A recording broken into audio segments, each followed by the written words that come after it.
Hello नमस्कार, स्वागत करता हूं आप सभी का एक बार फिर से स्टडी फॉर विन पर। मैं हूं आपका दोस्त अंकित शाह परमार और मैं आपके लिए लेकर आया हूं पर्यावरण अध्ययन के टॉप 100 क्वेश्चंस जो कि फटाफट रिवीजन करेंगे, जिससे कि आपके यूपी टेट के एग्जाम में ये प्रश्न काम में आ सकें। तो चलिए क्लास को आगे बढ़ाते हैं। आगे बढ़ने से पहले दोस्तों मैं आपको बताना चाहूँगा कि आप मुझे अनअकैडमी पर भी फॉलो कर सकते हैं। अनअकैडमी पर आपको मेरा प्रोफाइल अंकित शाह के नाम से मिल जाएगा। जो मेरा कोड है वो है अंकित 2021। इस कोड को यूज़ करके आप अनअकैडमी पर फ्री क्लासेस ज्वाइन कर पाएंगे। मुझे फॉलो करने के लिए लिंक जो है आपको डिस्क्रिप्शन में मिल जाएगी।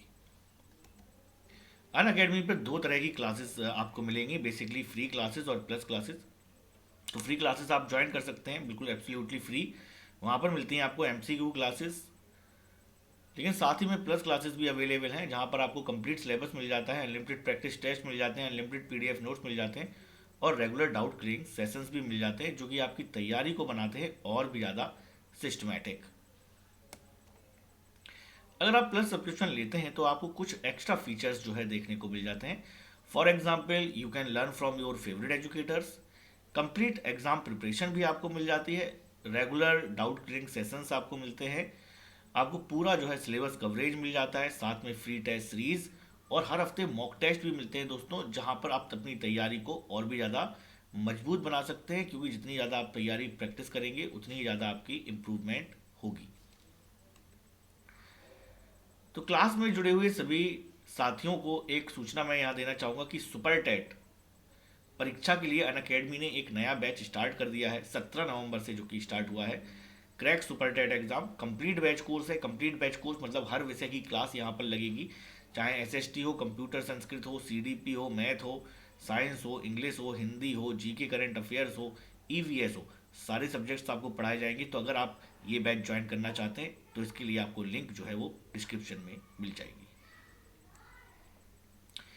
अंततः ये मेरा रेफरल कोड है अंकित 2021। इस कोड को यूज़ करके आप फ्री लाइव क्लासेस को अनलॉक कर सकते हैं, टेस्ट और क्विजेस को अनलॉक कर सकते हैं, साथ में अनअकैडमी पर प्लस सब्सक्रिप्शन लेने पर 10% का डिस्काउंट भी पा सकते हैं। चलिए शुरू करते हैं आज के पहले क्वेश्चन से।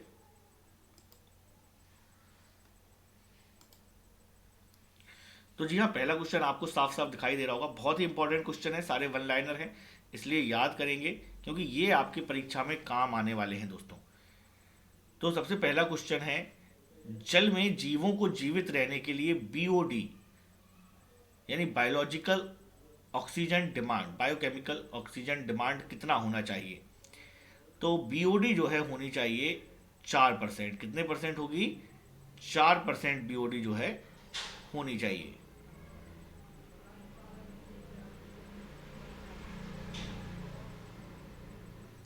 ठीक है, तो जल में जीवों को जीवित रहने के लिए कितना परसेंट बीओडी होना चाहिए? 4%। चलिए अगला क्वेश्चन देख लेते हैं कि ध्वनि की तीव्रता कैसे मापी जाती है, या ध्वनि की तीव्रता मापने के लिए किस मानक का इस्तेमाल किया जाता है? तो उत्तर होगा, जब भी आपकी ध्वनि प्रदूषण यानी ध्वनि तीव्रता इस जैसे क्वेश्चन आए तो वहां पर आंसर आपका होगा डेसिबल। क्या होगा? क्वेश्चन का आंसर होगा डेसिबल। चलिए अगला क्वेश्चन देख लेते हैं, क्वेश्चन नंबर 3। बहुत पूछा जाता है, बार बार पूछा जाता है टीईटी की परीक्षा में कि इटाई इटाई रोग जो है किसके कारण होता है, और हम लोग कई बार कंफ्यूज हो जाते हैं इटाई इटाई रोग किसके कारण होता है। तो इसका सही उत्तर होगा कैडमियम। इटाई इटाई रोग जो है ये कैडमियम के थ्रू होता है। तो बिल्कुल अच्छे से याद करिएगा, इंपॉर्टेंट क्वेश्चन हो सकता है, आपको एग्जाम में देखने को भी मिल सकता है। चलिए आगे बढ़ जाते हैं क्वेश्चन नंबर 4 पर। धान के खेतों में कौन सी गैस उत्सर्जित होती है? यहाँ पर पूछा जा रहा है कि धान के जो खेत होते हैं उससे कौन सी गैस निकलती है। ये क्वेश्चन भी कई बार सी टेट में पूछा गया है, यूपी टेट में भी पूछा गया है और आगे भी पूछे जाने के पूरे पूरे आसार हैं।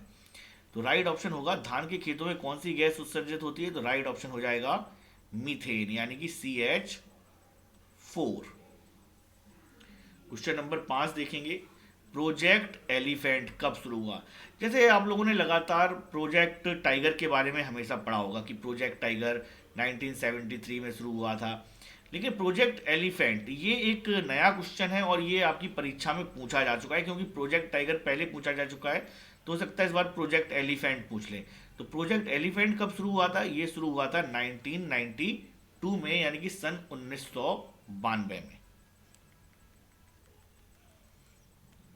क्वेश्चन नंबर 6 पर आ जाते हैं। बहुत ही अच्छा क्वेश्चन है। भूतापीय ऊर्जा, जिसको जियो थर्मल पावर या जियो थर्मल एनर्जी भी कहा जाता है, ये आपको बताना है कि ये किस प्रकार की ऊर्जा होती है। ऊर्जा बेसिकली दो तरह की होती है, नवीनीकरण ऊर्जा यानी कि रिन्यूएबल, और अनवीनीकरण यानी कि नॉन रिन्यूएबल।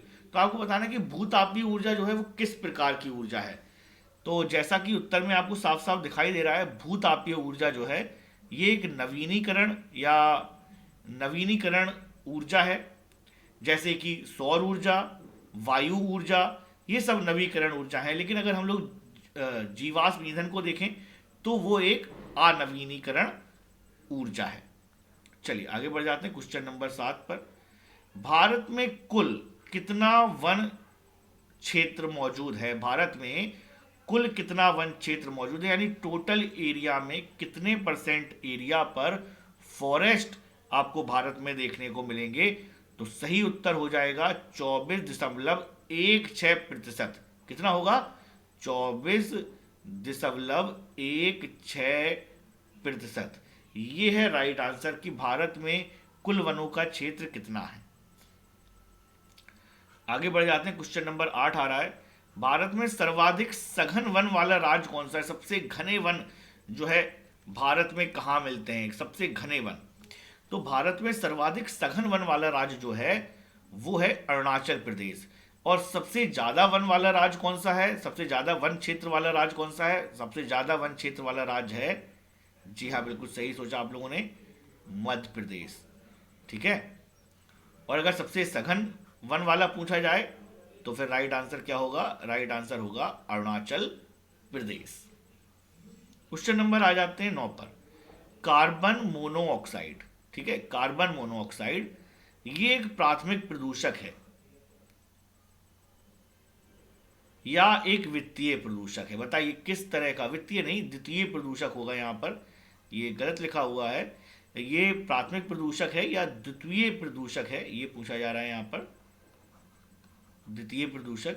तो बताएंगे आप लोग कि राइट आंसर क्या हो जाएगा। तो क्वेश्चन नंबर 9 का जो राइट ऑप्शन होगा दोस्तों वो होगा प्राथमिक प्रदूषक, यानी कि जो कार्बन मोनोऑक्साइड है ये बेसिकली आपका जब लकड़ी या कोई ईंधन को जलाते हैं और जब ज्वलन अपूर्ण होता है तो ये कार्बन मोनोऑक्साइड निकलता है। कार्बन मोनोऑक्साइड बहुत ही ज़्यादा हानिकारक होता है। ये ऑक्सीजन के साथ साथ हीमोग्लोबिन में के जरिए ऑक्सीजन में मिल जाता है और शरीर में एक जहरीला पदार्थ बनाता है जिसको बोलते हैं हीमॉक्सीग्लोबिन। तो क्वेश्चन नंबर 9 का है प्राथमिक प्रदूषक। क्वेश्चन नंबर देख लेते हैं 10। जी हाँ दोस्तों 10 क्वेश्चन। प्रोजेक्ट टाइगर कब शुरू हुआ? तो ये क्वेश्चन ऐसा है कि आप सभी साथियों को इस क्वेश्चन को तो आप लोगों ने जरूर पढ़ा होगा और सबको याद भी होगा। तो जी हाँ बिल्कुल सही, प्रोजेक्ट टाइगर की शुरुआत हुई थी सन 1973 में, यानी कि 1973 में। आगे बढ़ जाते हैं। जैव मंडल यानी बायोस्फीयर रिजर्व या जैव मंडल के लिए जो आरक्षित क्षेत्र है जिसको शीत रेगिस्तान में है, ये कहाँ स्थित है? आरक्षित क्षेत्र जिसका नाम है शीत रेगिस्तान, ये कहाँ स्थित है ये आपको बताना है। तो बेसिकली अगर शीत रेगिस्तान का क्वेश्चन में पूछा जाता और यहाँ पर अगर लद्दाख ऑप्शन में मिलेगा आपको तो आप लद्दाख के साथ चले जाएंगे, लेकिन आंसर लद्दाख सही नहीं होगा। इसका सही आंसर होगा हिमाचल प्रदेश। ठीक है, क्या होगा? हिमाचल प्रदेश होगा। Question number 12। भारत के प्रमुख हॉट स्पॉट क्षेत्रों के नाम क्या हैं? ये क्वेश्चन बहुत पूछा जाता है, हॉट स्पॉट्स बहुत पूछे जाते हैं। ठीक है, भारत के प्रमुख हॉट स्पॉट्स। तो कुल भारत में 4 हॉट स्पॉट्स हैं। कितने हैं? 4 हैं, जिसमें से प्रमुख हैं 2। एक पहला पश्चिमी घाट और दूसरा पूर्वी हिमालय। पहला पश्चिमी घाट और दूसरा पूर्वी हिमालय। इसके बाद तीसरा आता है म्यांमार क्षेत्र जो कि है उत्तर पूर्वी राज्य, और इसके बाद आता है सुंडालैंड जो कि है अंडमान एंड निकोबार द्वीप। ठीक है, चलिए क्वेश्चन नंबर 13 देख लेते हैं। 24D क्या है? 24D वैसे तो ये शब्द आपको सुना हुआ लग रहा होगा कि 24 भी है और डी भी है, तो ये क्या है? लेकिन 24D एक खरपतवार नाशी होता है। क्या होता है? खरपतवार। खरपतवार समझते हैं आप? जब खेतों में अनाज उगाया जाता है या कोई फसल उगाई जाती है तो उसमें कई सारे अनैच्छिक अनैच्छिक पौधे जो है उगाते हैं, उनको खरपतवार कहते हैं। और 24D जो है ये खरपतवार नाशी होता है। क्वेश्चन नंबर 14 देखेंगे। ह्यूमेलिन क्या है? ह्यूमेलिन क्या है? ह्यूमेलिन ह्यूमेलिन क्या है? जब भी बात आए ह्यूमेलिन की, तो ह्यू से ह्यूमन, मानव, ये आपको समझ में आ ही रहा होगा।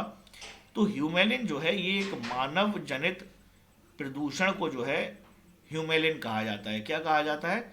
मानव जनित प्रदूषण को ह्यूमेलिन बोला जाता है। क्वेश्चन नंबर 15 पर आते हैं। Space debris. स्पेस डिब्री से आप क्या समझते हैं? इसको बेसिकली बोला जाता है स्पेस डेब्रिस। थोड़ा हिंदी में इसको पता नहीं क्या टोड़ मरोड़ दिया है, ये कहलाती है स्पेस डेब्रिस। अब स्पेस डेब्रिस का मतलब क्या है? तो डेब्रिस का मतलब होता है बचन कुचन या कचरा। अब स्पेस का डेब्रिस का मतलब होगा अंतरिक्ष में जो कूड़ा करकट मौजूद होता है उसको हम लोग स्पेस डेब्रिस कहते हैं। क्या कहते हैं? Space debris.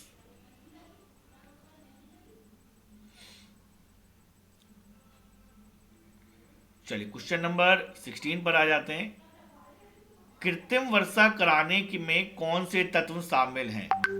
कृत्रिम वर्षा कराने में कौन से तत्व शामिल होते हैं? यहां पर साफ साफ लिखा है Ag और I, यानी कि सिल्वर आयोडाइड। क्या होता है भैया? सिल्वर